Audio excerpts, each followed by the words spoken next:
YouTube noneho ibyo ikoze nagahuma munwa. Umuyoboro wa YouTube wongeyeho amasaha ibihumbi 4 byose cyangwa se ibyo bita watch time kuyo yasabaga abayikoresha kugira ngo batangire guhembwa ibyo bita monetization. Bivuze ko yakubye inshuro ebyiri zose. YouTube yatangaje ko ubu kugira ngo umuntu uyikoresha cyangwa se abo bita aba content creators yemererwe kuba yatangira kwinjiza amafaranga ibyo bita monetization cyangwa kuba yakorera monetization YouTube channel ye bizajya bimusaba kuba yujuje amasaha ibihumbi 8 by'abantu barebye videos. Bivuze ko agomba kuzajya bafite watch time cyangwa se yararebwe amasaha ibihumbi 8 mu minsi igize umwaka, ibyo bita watch time. Mu busanzwe YouTube yasabaga kuza ibihumbi 4 gusa, bivuze ko yamaze gukuba kabiri aya masaha kuko yavuye ku bihumbi 4 ajya ku masaha ibihumbi 8.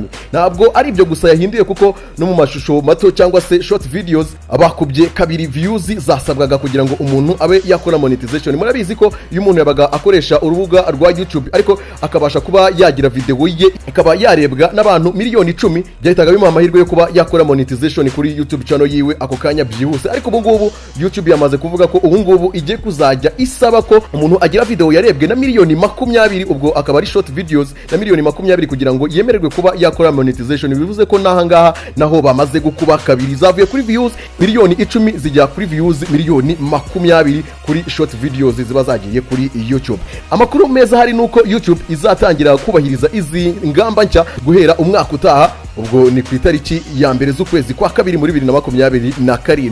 Iyo ufite YouTube channel yawe utarayimonetiza umenya ko usigaranye amezi 4 yonyine kugira ngo ube wabasha kumonetiza YouTube channel yawe ukigendeye ku mahame yarasanzwe ariho yo kuba ufite watch time y'ibihumbi 4. Abantu benshi ku mbuga nkoranyambaga bati YouTube noneho uraduhemukiye cyane, amasaha ibihumbi 4 twayabonaga twiyushya kuye abyakomeye, byasabye ko ubwira abahe n'abahe bakareba video yawe nk'inshuro 20. Ubu noneho kubona watch time y'ibihumbi 8 bizagenda bite? Bamwe bati YouTube ikeneye kuba yabona undi mu competitor kubera ko itangiye nayo kwiyemera cyane, bati amasaha ibihumbi 8 yakabije cyane, birakomeye cyane. Ariko nanone umukobwa mukundana niba nta mpano uramuha kandi hari umuntu ushobora kugukorera impano yihariye ugatandukana no kuba wamuha ikoti akaribona n'undi muntu agahita avuga ko ikintu wamuhari cya fake cyane, abangaba bashobora kugufasha kugukorera utwenda nk'utwo uri kubona, bagukorera utwenda atwimbere, bagukorera utwenda two kwambara usohotse, bagukorera udupira, bagagukorera imipira imeze neza, ingofero y'ubudodo.